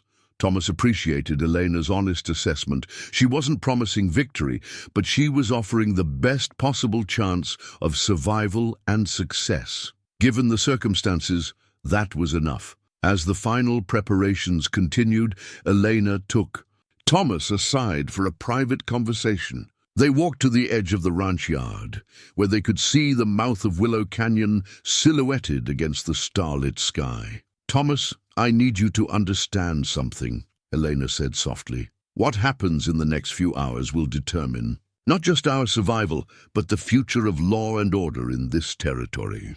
If Kfield succeeds here, if he establishes control over this valley, it will encourage similar attempts throughout the frontier." Thomas nodded. "I understand the stakes, Elena, but I'm more concerned about you. You're taking enormous personal risks." Elena's hand found his in the darkness. "The risks I'm taking are the same ones my father took for 15 years. The difference is that I have something he never had, a home worth defending and a husband worth coming home to." The simple honesty of her statement touched Thomas more deeply than any dramatic declaration could have. Elena wasn't seeking glory or adventure. She was fulfilling a duty that she'd inherited and protecting a life that she'd chosen. "Elena, after this is over, after Kfield is defeated, what then? Will you continue as a federal marshal?" Elena was quiet for a moment, and Thomas could see her considering possibilities she hadn't fully explored. "I don't know, Thomas. The law enforcement authority I'm claiming is temporary, meant for emergency situations. Once federal marshals arrive and normal authority is re-established, I'll return to being simply your wife." "You'll never be simply anything," Thomas said with gentle conviction. "You're remarkable, Elena Crawford Whitmore. Whatever you choose to do with your life, I'll support you completely." Elena squeezed his hand. "Right now, I choose to defend our home and our valley. Everything else can be decided later." A distant sound interrupted their conversation, the rhythmic thudding of many horses moving through the mountains. Elena listened intently, her head cocked like a hunting animal assessing potential threats. "They're coming," she said quietly. "Earlier than I expected, but following the route I predicted." She turned to Thomas. "It's time." As they walked back toward the ranch house, Elena began issuing final orders to the positioned men. Her voice carried clearly in the crisp night air, calm and authoritative. "Remember, no one fires until my signal. Let them enter the canyon completely. Before we reveal our positions, Bill, wait for them to pass your position before opening fire. We want them trapped, not warned." She paused. "Miguel, your group has the responsibility for cutting off their retreat. Don't let anyone escape back up the canyon." Thomas took his position with the reserve force, watching as Elena prepared for what might be the most important battle of her life. The federal marshal's badge glinted on her shirt in the moonlight, a symbol of the authority she carried and the justice she was determined to deliver. In the distance, the sound of approaching horses grew louder. 43 armed men were riding toward what they believed would be an easy victory over unprepared ranchers. Instead, they were riding into a carefully planned trap set by a woman who had inherited both the knowledge and the determination to see justice done. Elena checked her weapons one final time, her movements sure and economical. Then she looked toward the canyon, where her father's tactical genius would finally be put to the ultimate test. "For you, Papa," Thomas heard her whisper, "and for all the innocent people who deserve to live in peace." The battle for the soul of the territory was about to begin. The first rays of dawn were painting the eastern peaks when Kfield's forces entered Willow Canyon. Elena watched from her concealed position as 43 mounted men moved in 3, distinct columns, their formation precise and their movements coordinated. These were not casual outlaws. They rode with the discipline of soldiers executing a planned military operation. Elena raised her signal mirror, catching the early sunlight and flashing a brief reflection toward the canyon rims where her defenders waited. The signal meant enemy in sight, prepare for contact. She watched as acknowledgement flashes came back from both rim positions, Bill Tucker's group on the north and Miguel Santos's team on the south. Benjamin Kfield rode at the head of the center column, a tall man with graying hair and the erect posture of a career military officer. Even at a distance, Elena could see the confidence in his bearing, the assurance of a man who had never encountered serious resistance to his plans. He gestured to his lieutenants as they entered the canyon, pointing toward the ranch buildings, visible in the distance. Elena felt a cold satisfaction as she watched the raiders move deeper into the trap. Her father's tactical analysis had been perfect. Kfield was following exactly the approach route that Marshal Crawford had predicted in his journal. The three columns were positioning themselves for a coordinated assault on the ranch buildings, completely unaware that their intended victims were positioned above them, with clear fields of fire. The canyon walls rose steeply on both sides, creating a natural funnel that compressed Kfield's force into a narrow corridor. Elena had chosen this killing ground specifically because it negated the raiders' numerical advantage while maximizing the effectiveness of her defenders' superior position. As the last of Kfield's men entered the canyon, Elena raised her signal. Mirror again, this time flashing the sequence that meant commence firing. The response was immediate and devastating. Rifle fire erupted from both rim positions simultaneously, the sharp cracks echoing off the canyon walls and creating a thunderous cacophony that spooked the raiders' horses and sent several men tumbling from their saddles. Elena had positioned her best marksman with clear instructions.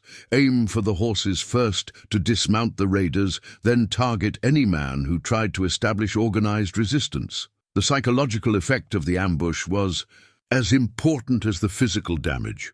Kfield's disciplined columns dissolved into chaos as mounted men found themselves trapped in a narrow canyon with enemy fire coming from elevated positions on both sides. Horses reared and bolted, carrying their riders away from the planned formation and making coordinated response impossible. Elena watched through her field glasses as Kfield tried to regain control of his forces. The man was clearly a competent military leader. He was shouting orders, trying to establish return fire toward the rim positions and attempting to organize a fighting withdrawal. But the tactical situation was hopeless, and Elena could see that he was beginning to realize it. "Take cover behind the rocks," Kfield's voice carried clearly in the canyon air. "Establish firing positions and return fire." Some of his men managed to follow these orders, using the scattered boulders in the canyon floor as protection while they tried to locate their attackers. But the rim positions offered excellent concealment, and Elena's defenders had been carefully positioned to minimize their exposure while maintaining clear fields of fire. Elena signaled for the second phase of the attack. Danny Morrison's reserve force, positioned at the canyon mouth, opened fire with devastating effect on any raiders who tried to retreat. The trap was now complete. Kfield's men were caught in a crossfire with no escape route and no effective way to strike back at their attackers.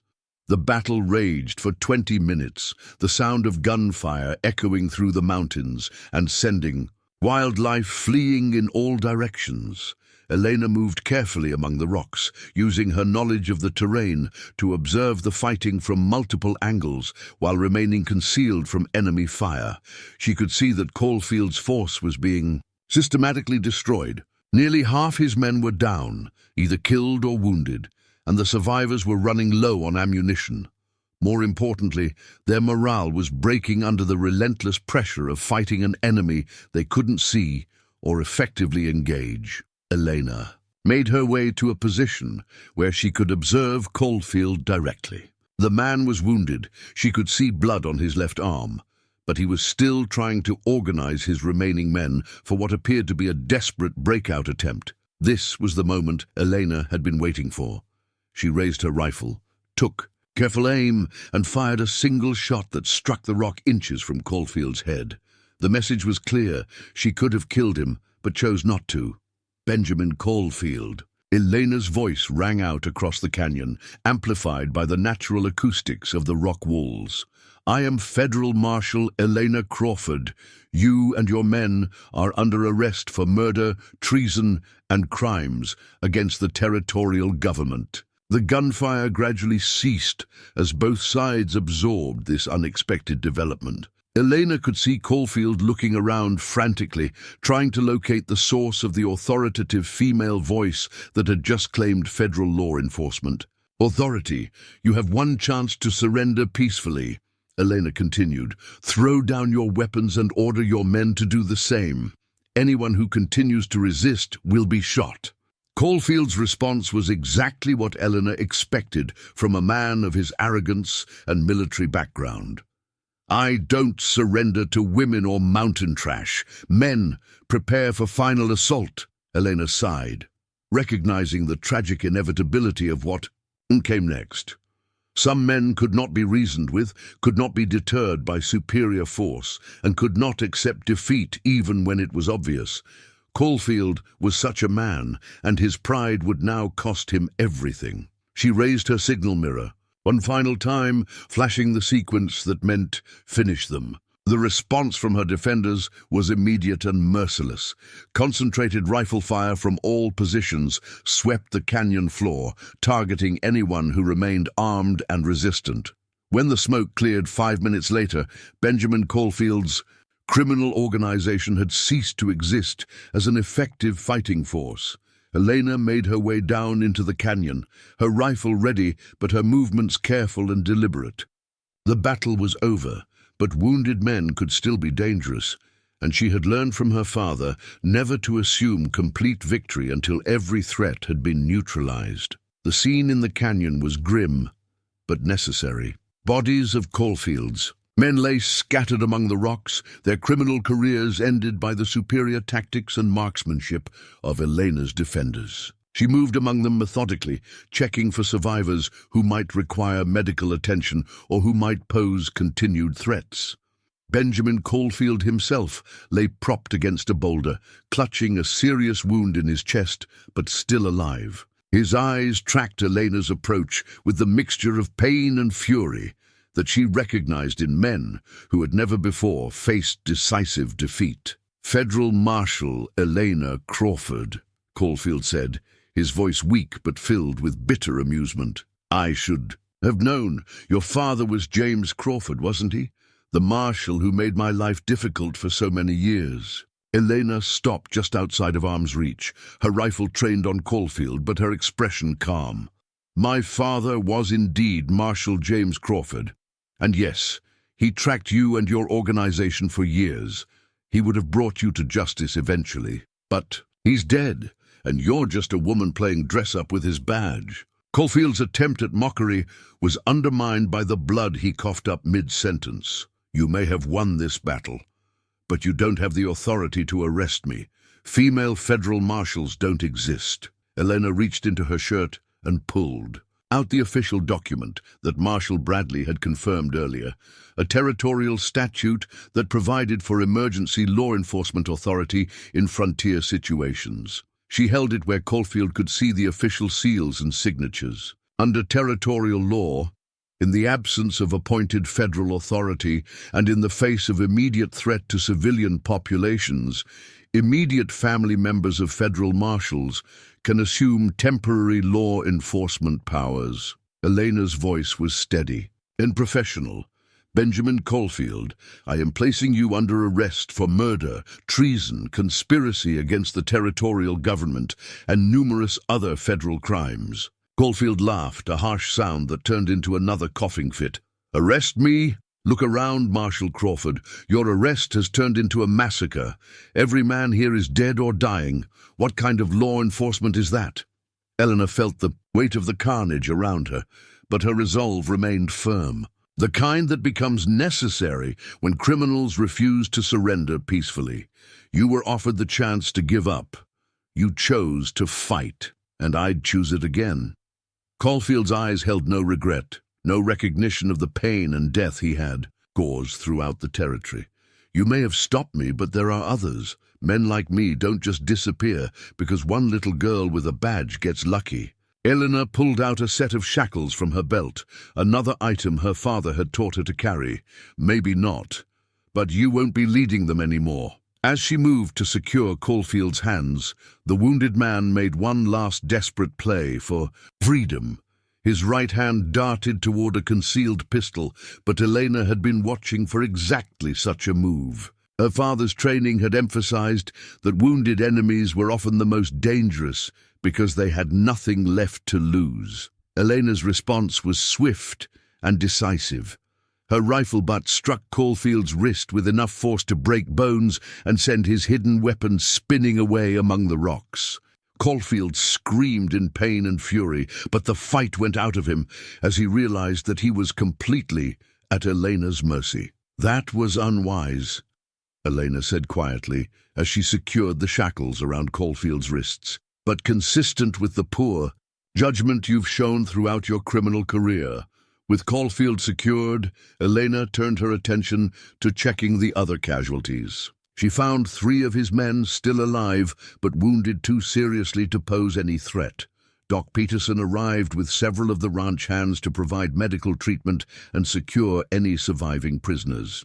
Mrs. Whitmore, Marshal Crawford, Doc Peterson said as he began treating the wounded prisoners. Your plan worked exactly as you predicted. The men are calling it the most complete victory they've ever seen. Elena felt no satisfaction in the praise. Victory in battle was never something to celebrate, even when it was necessary and justified. Too many men lay dead in the canyon, and while they had chosen their criminal path willingly, their deaths still represented human lives lost to violence. How are our casualties? Elena asked. Remarkably light. 2 men with minor wounds from ricochets, and Bill Tucker has a graze on his arm from a lucky shot. Nothing serious. Doc Peterson paused in his work. Marshal, your tactical planning saved a lot of good men's lives today. Thomas appeared at Elena's side, his face showing relief and pride in equal measure. Elena, it's over. You did it. Caulfield's organization is finished. Elena looked around the canyon one more time, taking in the evidence of the battle and the price of victory. This part is finished, Thomas, but there's still work to be done. Caulfield needs to be transported to the territorial capital for trial.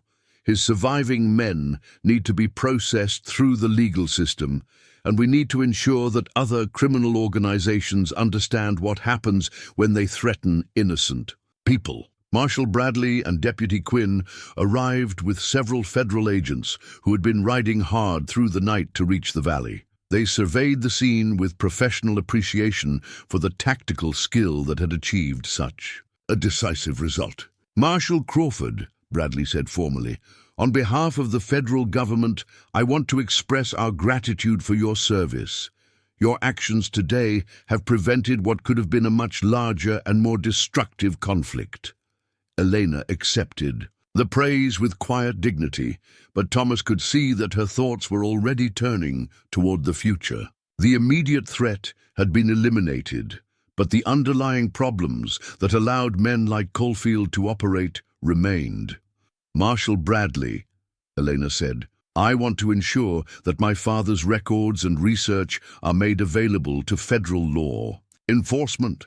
His knowledge of criminal organizations in frontier territories could prevent similar situations from developing elsewhere. That would be invaluable, Bradley agreed. And Marshal Crawford, I hope you'll consider making your appointment permanent. The territory needs law enforcement officers with your skills and dedication. Elena was quiet for a moment, and Thomas could see her considering possibilities that extended far beyond their immediate circumstances. When she spoke, her voice carried the weight of careful thought. I'll consider it, Marshal Bradley. But right, Now I want to get Benjamin Caulfield to trial and see justice done for all the innocent people he's harmed." As the federal agents took custody of Caulfield and the surviving prisoners, Elena stood with Thomas at the mouth of Willow Canyon. The morning sun was now fully up, painting the mountains in shades of gold and casting long shadows across the valley floor. "It's really over," Thomas said quietly. Elena nodded, but her expression remained thoughtful. "This part is over. But Thomas, what we accomplished here today, it's going to change things. People throughout the territory will know that criminal organizations can be defeated, that law and order can be maintained even in the most remote areas." Thomas looked at his wife, seeing her not just as the woman he loved, but as the federal marshal who had brought justice to their valley. "And what about us? What about our life together?" Elena smiled, and for the first time that morning, Thomas saw the gentle woman he had married rather than the iron-willed law enforcement officer she had become. "Our life together is just beginning, Thomas. Whatever I decide about continuing. As a marshal, whatever challenges we face in the future, we'll face them together." She unpinned her father's badge from her shirt and held it up to catch the morning light. The silver star gleamed with the promise of justice served and the hope of peace maintained. "For now," Elena said softly, "it's enough to know that this valley is safe and that the people we care about can build their lives without fear." In the distance, a church bell began tolling in Cedar Ridge, calling the community to give thanks for their deliverance and to begin the work of healing and rebuilding. The sound carried across the valley like a promise that civilization and decency had triumphed over chaos and violence. The battle was won, but the real victory lay in what would be built in the peace that followed. 6 months after the Battle of Willow Canyon, Elena stood on the steps of the Cedar Ridge Town Hall, watching as Mayor Harrison unveiled a bronze plaque commemorating the defeat of Benjamin Caulfield's criminal organization. The inscription read simply, "In honor of those who stood against lawlessness and preserved the peace of this valley. Their courage made our freedom possible." Thomas stood beside her, his arm around her waist, as the gathered townspeople applauded the memorial. Elena wore the simple blue dress she'd favored before becoming a federal marshal, but the silver star, pinned to her coat lapel, marked her new role as the first appointed female deputy U.S. Marshal in the territory. "Mrs. Whitmore, Marshal Whitmore," Mayor Harrison corrected himself with a slightly embarrassed smile. "Would you like to say a few words?" Elena stepped forward, looking out at the faces of people who had once viewed her with suspicion and uncertainty. Now their expressions showed respect, gratitude, and something approaching awe. The battle had transformed not just Elena's standing in the community, but the community's understanding of what strength and courage could look like. 6 months ago, Elena began, her voice carrying clearly across the assembled crowd, "This valley faced a threat that could have destroyed everything you've worked to build. Criminal forces wanted to take control of your land, your livelihoods, and your freedom." She paused. "You chose to resist. You chose to fight for what was right, even when the outcome was uncertain." Mrs. Pemberton, the banker's wife who had once dismissed Elena as unsuitable for civilized society, stepped forward from the crowd. "Marshal Whitmore, I owe you an apology. We all do. We judged you without understanding who you really were or what you were capable of." Elena's expression was gentle but firm. "Mrs. Pemberton, you don't owe me an apology. You owed me a chance to prove my worth, and eventually you gave me that chance. That's all anyone can ask for." The crowd murmured its approval of Elena's gracious response. Thomas felt a surge of pride as he watched his wife handle the praise and attention with the same quiet dignity she brought to everything else in her life. Sheriff Daniels approached the platform, carrying an official-looking document. "Marshal Whitmore, I have something for you from the territorial governor." He handed her a formal charter. "The town of Cedar Ridge is officially requesting that you establish a federal law enforcement office here to serve the entire mountain region." Elena read the document carefully, her expression thoughtful.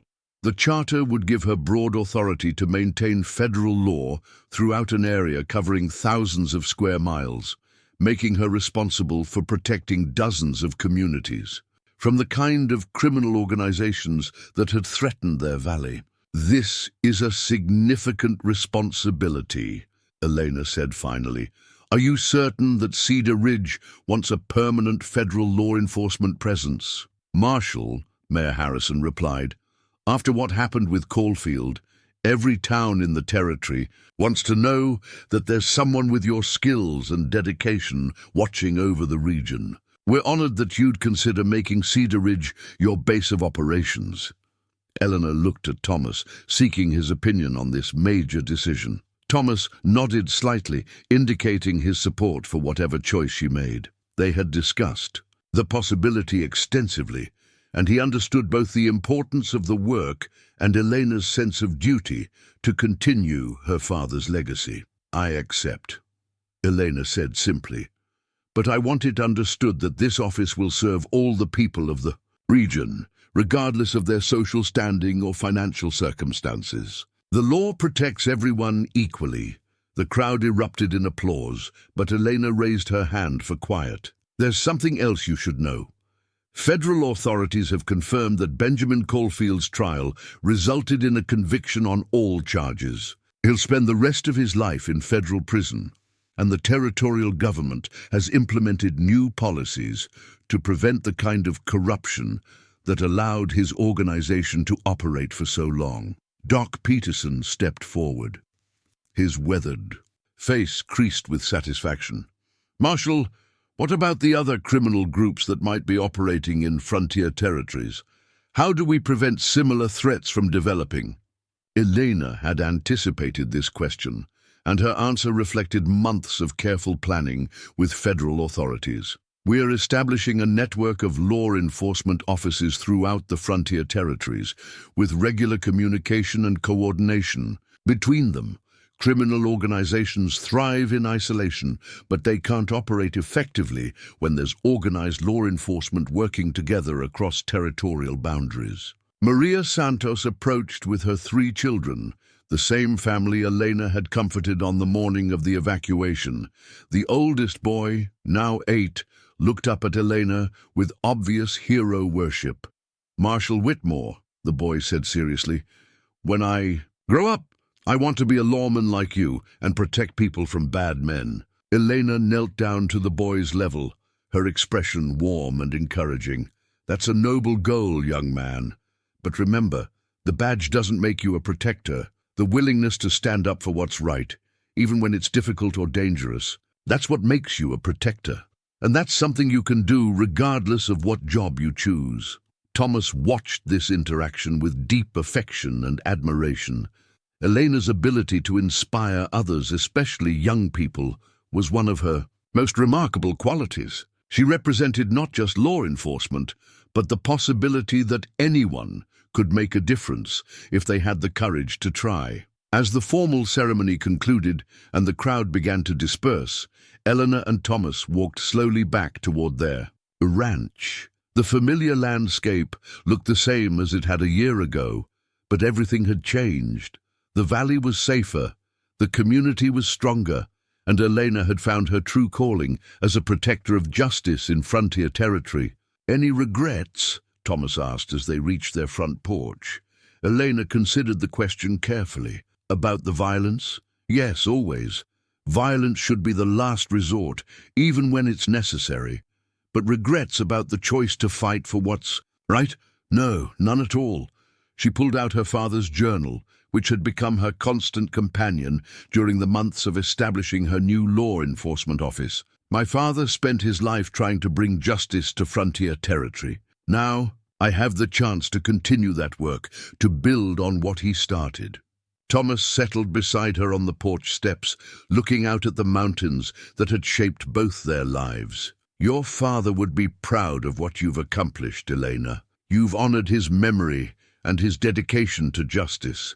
Elena leaned against Thomas's shoulder, finding comfort in his steady presence. The work isn't finished, Thomas. There are still communities throughout the territory that need protection, still criminal organizations that prey on innocent people.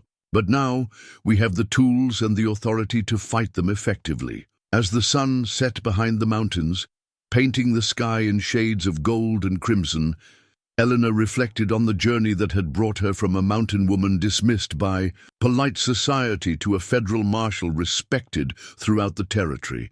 The transformation hadn't changed who she was at her core. It had simply revealed the strength and courage that had always been there. "Thomas," Elena said quietly, "do you ever wonder what our lives would have been like if Kfield had never come to this valley?